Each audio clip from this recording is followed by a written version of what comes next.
Hello दोस्तों, स्वागत है आपका आपके YouTube चैनल डीजे कॉमिक्स में। तो दोस्तों शुरू करते हैं आखिरी रक्षक सीरीज की छठी कॉमिक्स ब्रह्मांड विखंडन के पहले भाग के साथ। पूर्वसार। एक भीषण विस्फोट में धरती के सभी जीवित प्राणी व मानव जाति ब्रह्मांड के सुदूर ग्रहों पर ट्रांसफ्यूज हो गए हैं और इसी तरह दूसरे ग्रहों के प्राणी व सभ्यताएं ट्रांसफ्यूज होते हैं पृथ्वी पर। पृथ्वी पर बचे ध्रुव और परमाणु का सामना होता है इन सभ्यताओं से और ब्रह्मांड के उन सैन्य दलों से जो परमाणु को उत्तरजीवी समझकर समाप्त कर देना चाहते हैं। ध्रुव और परमाणु का मार्गदर्शन करने के लिए आती है एक रहस्यमयी मददगार कारा। इससे पहले कि कारा के साथ मिलकर ध्रुव और परमाणु कोई निदान निकाल पाते, ध्रुव भी ट्रांसफ्यूज हो जाता है और परमाणु व कारा कॉम्बैटर्स के भीषण हमले का शिकार होते हैं, जिससे उन्हें बचाने पहुंचता है नागराज।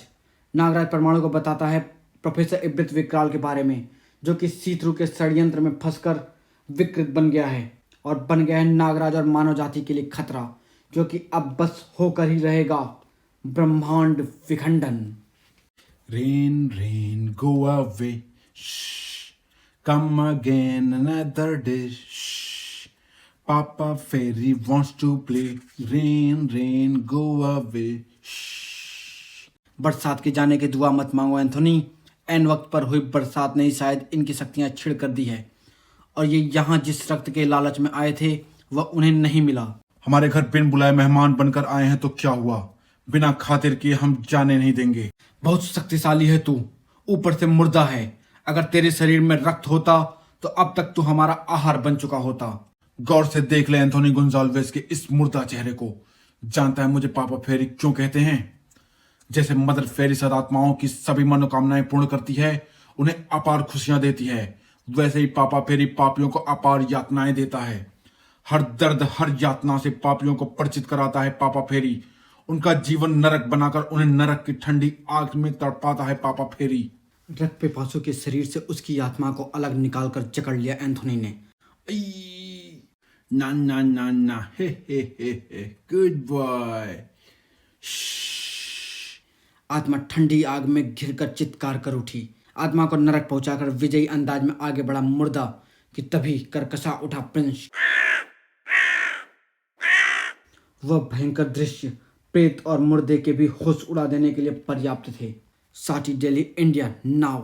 उफ, फिर क्या हुआ? उस धमाके के बाद उस धमाके से तुम बचे कैसे? पता नहीं, लेकिन ब्रह्मकण ऊर्जा का वह भीषण धमाका सब कुछ बदल चुका था। मेरे सामने जो प्राणी खड़ा था वह ना अब सीथ्रू था, ना ही प्रोफेसर इब्रित विकराल। खुद को विकृत कह रहा था। वह वाकई विकृत ही थे उसके इरादे। हा, यह तो कमाल हो गया। ऊपर वाला छप्पर फाड़ कर देता है, यह तो सुना था, पर यह नहीं पता था कि आसमान फाड़ कर भी देता है। असीम शक्ति, मैं भगवान हूं, इस ब्रह्मांड का भगवान हूं मैं। शक्ति जुम। इस असीमित शक्ति के आगे तो तेरी शक्तियां भी धूल बराबर है नागराज। ब्रह्मकण ऊर्जा यानी स्वयं भगवान की शक्ति। अब इस शक्ति से पूरी मानव सृष्टि को बदलेगा विकृत।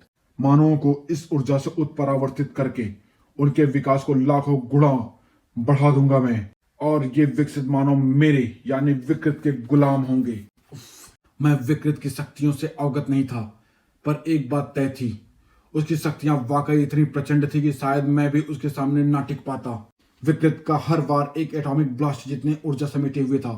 वाकई उसके लिए विश्व का सर्वनाश कर देना चुटकी बजाने जैसा आसान काम था, लेकिन पूरे विश्व का अस्तित्व दांव पर लगा हुआ था। हारने का विकल्प नहीं था मेरे पास। बहुत चला चुका तू अपनी, अब नागराज तुझे अपनी चलाने का कोई मौका नहीं देगा।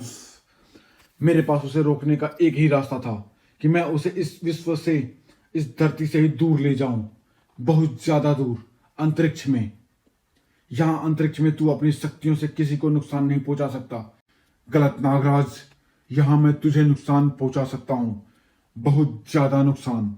अंतरिक्ष के निर्वात में सीथ्रू न केवल मानसिक संपर्क द्वारा मुझसे बात कर पा रहा था, बल्कि मुझ पर अपने घातक ब्रह्म ऊर्जा वार विश्वासता से कर रहा था। पर अंतरिक्ष में मैं भी उसकी शक्तियों का खुलकर मुकाबला कर सकता था और उसके वारों का उचित प्रत्युत्तर दे सकता था। बस अपनी ही कहता जाएगा या कुछ मेरी भी सुनेगा। तो तू शक्तियां तोड़ना चाहता है? चल यही सही, तू अपनी सुना, मैं अपनी सुनाता हूं। देखते हैं अंत में कौन कहने सुनने के काबिल नहीं बचता। एक अंतहीन द्वंद्व था वह, जाने कितनी ही देर तक हम दोनों वैसे ही लड़ते जूझते रहे। कभी विकृत मुझ पर हावी होता था, कभी मैं विकृत पर हावी होता, परंतु इस युद्ध का कोई निर्णायक परिणाम नहीं निकल रहा था।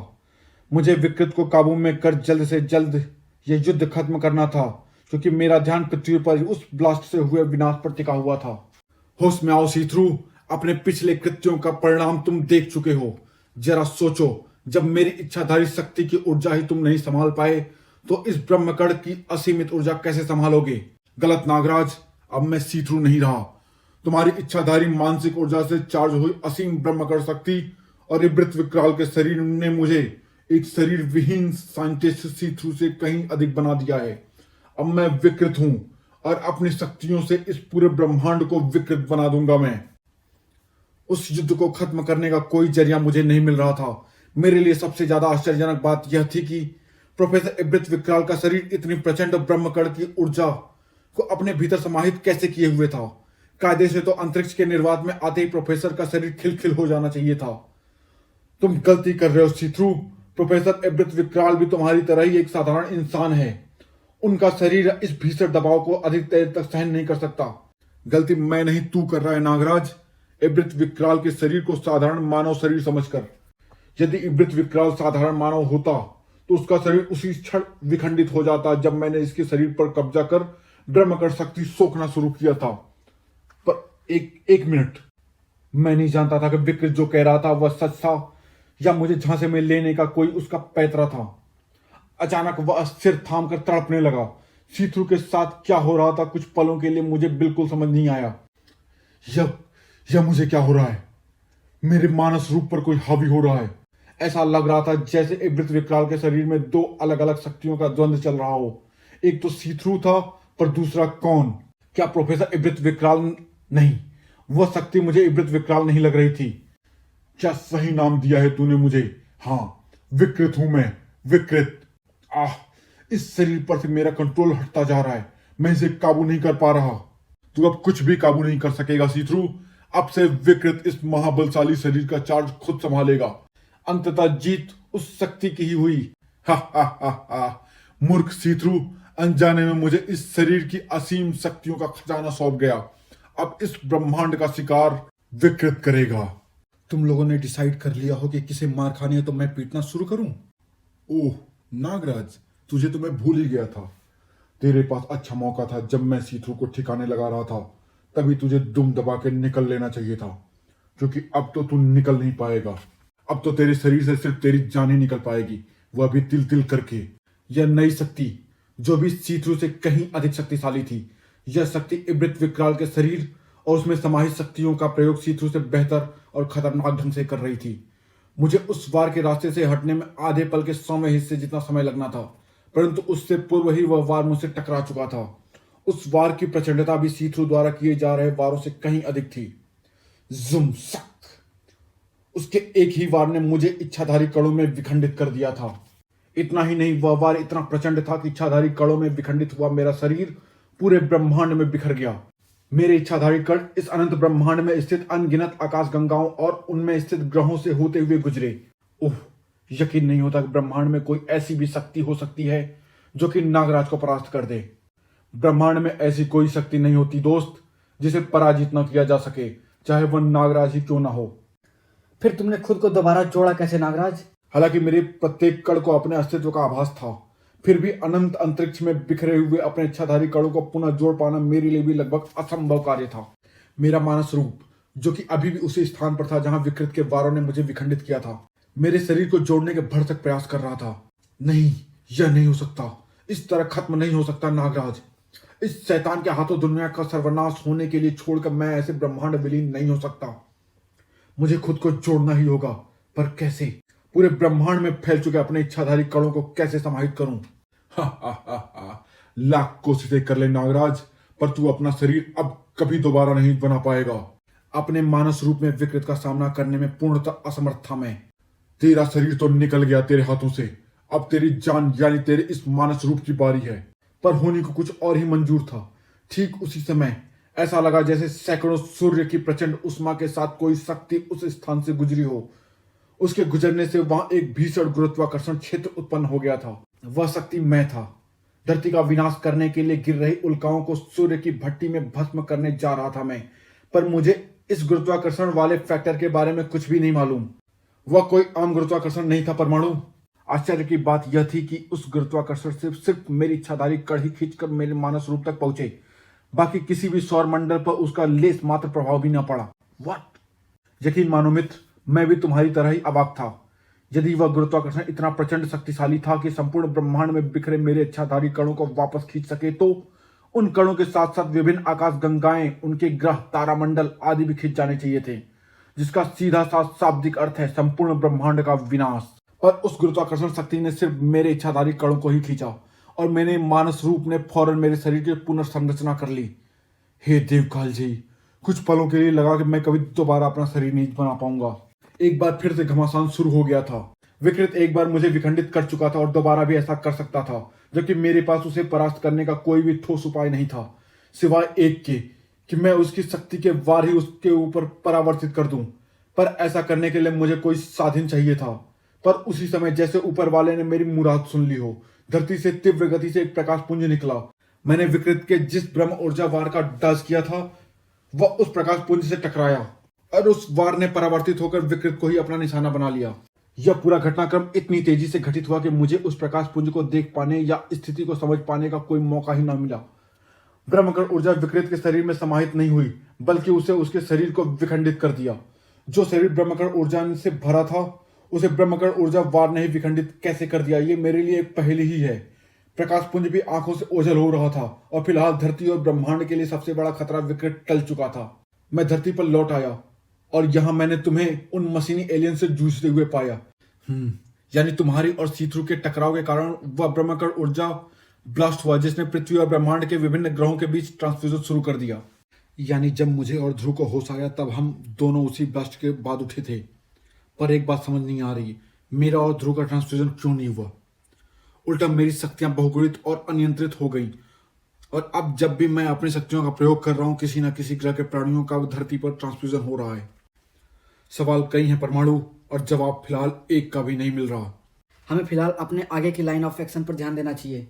अगर मैकट्रांस परमाणु को खत्म करने की एक कोशिश कर सकते हैं, तो वे आगे इससे भी बड़े हमले करेंगे। वजह चाहे जो भी हो, पर परमाणु के अस्तित्व से ही ट्रांसफ्यूजन का आधार जुड़ा हुआ है।